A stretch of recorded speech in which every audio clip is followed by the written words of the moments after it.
करते हैं। चलिए शुरू करते हैं। तो चलिए शुरू करते हैं। तो चलिए शुरू करते हैं।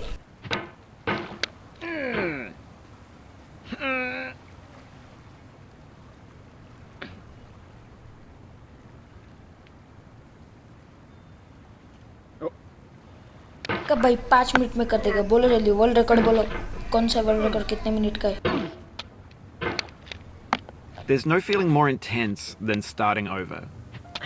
If you deleted your homework the day before it was due, as I have, or if you left your wallet at home and you have to go back after spending an hour in the commute, if you won some money at the casino and then put all your winnings on red but it came up black, if you got your best shirt dry cleaned before a wedding and then immediately dropped food on it, if you won an argument with a friend and then later discovered that they just returned to their original view, starting over is harder than starting up.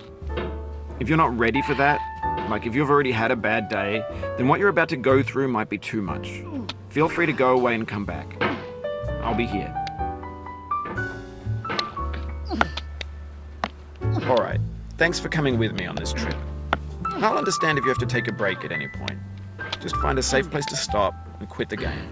And don't worry, I'll save your progress, always, even your mistakes.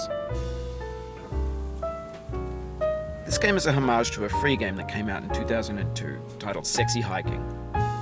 The author of that game was Jazuo, a mysterious Czech designer who was known at the time as the father of B games. And B games are rough assemblages of found objects. Designers slap them together very quickly and freely, and they're often too rough and unfriendly to gain much of a following. They're built more for the joy of building them than as polished products. In a certain way, Sexy Hiking is the perfect embodiment of a B game. It's built almost entirely out of found and recycled parts, and it's one of the most unusual and unfriendly games of its time. In it, your task is simply to drag yourself up a mountain with a hammer. And that act of climbing, in the digital world or in real life, has certain essential properties that give the game its flavor. No amount of forward progress is guaranteed. Some cliffs are too sheer or too slippery, and the player is constantly, unremittingly in danger of falling and losing everything. Anyway, when you start Sexy Hiking, you're standing next to this dead tree that blocks the way to the entire rest of the game.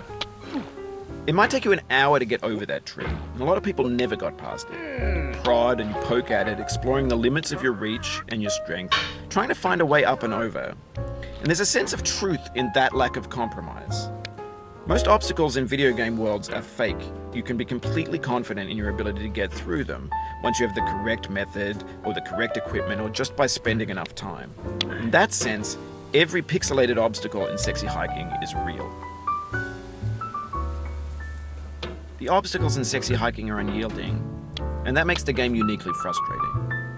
But I'm not sure Jazuo intended to make a frustrating game. The frustration is just essential to the act of climbing, and it's authentic to the process of building a game about climbing. A funny thing happened to me as I was building this mountain. I'd have an idea for a new obstacle, and I'd build it, test it, and it would usually turn out to be unreasonably hard. But I couldn't bring myself to make it easier. It already felt like my inability to get past the new obstacle was my fault as a player rather than as a builder. Imaginary mountains build themselves from our efforts to climb them, and it's our repeated attempts to reach the summit that turns those mountains into something real. When you're building a video game world, you're building with ideas, and that can be like working with quickset cement. You mold your ideas into a certain shape that can be played with, and in the process of playing with them, they begin to harden and set until they're immutable, like rock. And at that point, you can't change the world. Not without breaking it into pieces and starting fresh with new ideas.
आज के लिए बस इतना ही, मिलते हैं आपको अगले video में।